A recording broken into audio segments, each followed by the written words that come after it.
नमस्कार, मैं हूं योगेश चक्रवर्ती और आप देख रहे हैं राज नेटवर्क। और इस वक्त हम मौजूद हैं पटना के डाक बंगला चौराहे पे, जहां पे देश भर के ट्रेड यूनियनों ने आज अपनी विभिन्न मांगों को लेकर, आप ये देखिए, धरना प्रदर्शन कर रहे हैं, प्रोटेस्ट कर रहे हैं। हमारे साथ सीपीएम के सेक्रेटरी रामपरी जी हैं, आइए उनसे बात करते हैं। मैम, ये बताइए कि आप लोग जो आज हड़ताल बुलाए हैं, क्या कहना है आप लोग? ये केंद्र सरकार की जो लगातार जन विरोधी कार्रवाई हो रही है, तमाम जो सरकारी सेक्टर है उसको निजीकरण करने जा रही है, और यहाँ तक कि रेलवे, जीवन बीमा, बैंक, ये तमाम चीज़ को निजीकरण करने जा रही है।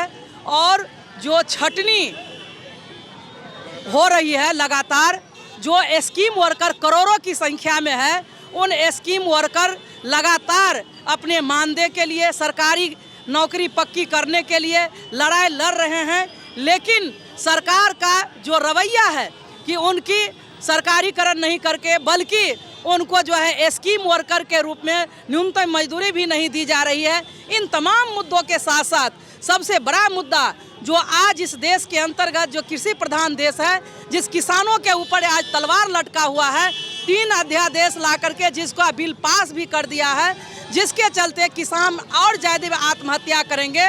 मैं समझती हूं कि आज पूरे देश के अंतर्गत मजदूर जो करोड़ों के संख्या में सड़कों पर उतरे हैं, उसके समर्थन में सीपीआईएम और दूसरे वामपंथी जनतांत्रिक दल के लोग भी सड़कों पर उतरे हैं। उनके समर्थन में हमारी पार्टी भी सीपीआईएम उनके समर्थन में है।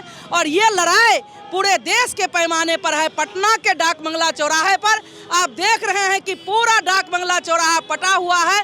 हजारों के संख्या में मजदूर वर्ग के लोग, महिलाएं, किसान, नौजवान, छात्र आज सड़कों पर है इसके केंद्र सरकार के जन विरोधी नीति के खिलाफ। और हम समझते हैं कि जो लड़ाई लड़ करके उनकी नीति को हम परास्त करेंगे। क्या आपको लगता है कि जिस तरह से आप लोग आवाज़ बुलंद कर रहे हैं सरकार की जन विरोधी नीतियों के खिलाफ, इसकी गूंज सरकार के कानों तक जाएगी? बिल्कुल सरकार के कानों तक जाएगी। और आप देखे होंगे कि यहाँ बगल में जो उत्तर प्रदेश के जोगी, भाजपा के मुख्यमंत्री योगी आदित्यनाथ हैं, उन्होंने जिस तरह से जनतंत्र पर हमला किया, इस हड़ताल को देखते हुए यूपी में अगले 6 महीना के लिए उसने उस पर रोक लगा दिया, किसी तरह का हड़ताल नहीं किया जाएगा। दिल्ली पहुंचने से पहले ही कई राज्य के अंतर्गत मजदूरों को उन्होंने रोक लगाने का काम किया। लेकिन मैं समझती हूँ ये भाजपा की सरकार, जो सरकार जन विरोधी सरकार है, जो फांसीवाद सरकार है, वो कभी भी मजदूर और किसान के हित में नहीं सोचेंगे।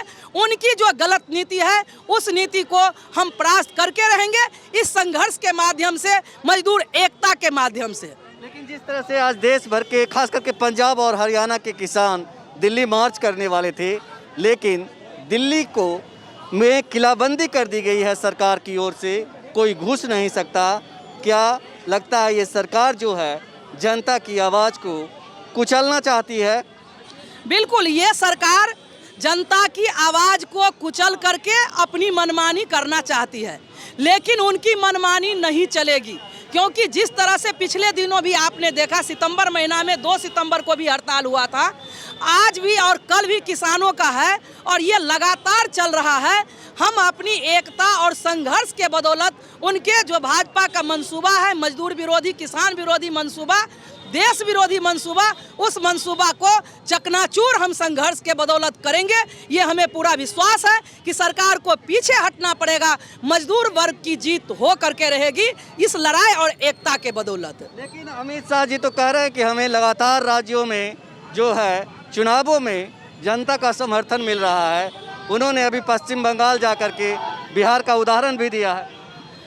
ये जनतंत्र का हत्या करके, गला घोट करके आज बिहार के अंतर्गत भी चुनाव हुआ, उसमें भी हम लोगों ने देखा किस तरह से बिहार में भाजपा और जदयू के लोग काउंटिंग के दरमियान जिस तरह से अफसर को मनमानी करने की छूट दी, और जिस मनमानी के वजह से काउंटिंग के हॉल के अंदर पहले जीत दर्ज कराने के बाद महागठबंधन के उम्मीदवार को, फिर बाद में उसको हार दिलाने का काम किया। मैं समझती हूँ कि इस तरह का जनतंत्र का हमला करके, ये जनतंत्र हड़प करके ज़्यादा दिन तक वो शासन नहीं चला सकते हैं, और उसका शासन जाएगा।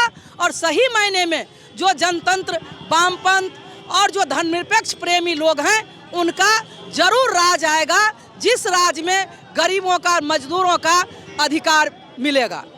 आज एक दिन की सांकेतिक लड़ाई के बाद, सांकेतिक हड़ताल के बाद आप लोग की आगे की लड़ाई क्या होने वाली है? हमारी ये लड़ाई जारी रहेगी। हमारी जो मजदूर यूनियन और किसान यूनियन का पूरे देश में आंदोलन चल रहा है, हमारी पार्टी ने इसका समर्थन किया है पूरे देश के पैमाने पर, और हम ये मांग कर रहे हैं कि किसानों को अधिकार दिया जाए। इसके साथ साथ जो भी स्कीम वर्कर है उनकी सरकारी नौकरी पक्की की जाए, और जब तक नौकरी पक्की नहीं होती है 21,000 रुपया महीना मानदेय दिया जाए। जो 2 करोड़ नौकरी देने की बात प्रत्येक साल ये सरकार कही थी, वो नौकरी दी जाए। जो भी सरकारी संस्थान है उनका निजीकरण पर रोक लगाई जाए। जो मजदूर का श्रम अधिकार है वो श्रम अधिकार उनको लौटाया जाए। जो 8 घंटा काम का अधिकार है वो 8 घंटा काम का अधिकार दिया जाए। और इन मुद्दों को लेकर के हमारी लड़ाई जारी है, और आगे जब तक मांग पूरा नहीं होगा तब तक ये लड़ाई जारी रहेगा। राज नेटवर्क से बात करने के लिए आपका बहुत शुक्रिया, धन्यवाद। तो ये थी सीपीएम की सचिव रामपरी जी, जो देखिए ये लोग अपने हाथों में तख्तियां लेकर के जो है प्रोटेस्ट कर रही हैं सरकार की जन विरोधी नीतियों के खिलाफ। ये देखिए इधर भी जो लोग जो हैं लगातार प्रोटेस्ट कर रहे हैं, राष्ट्रव्यापी आंदोलन कर रहे हैं। 12 घंटा की मजदूरी नहीं चलेगी, 12 घंटा की मजदूरी नहीं चलेगी।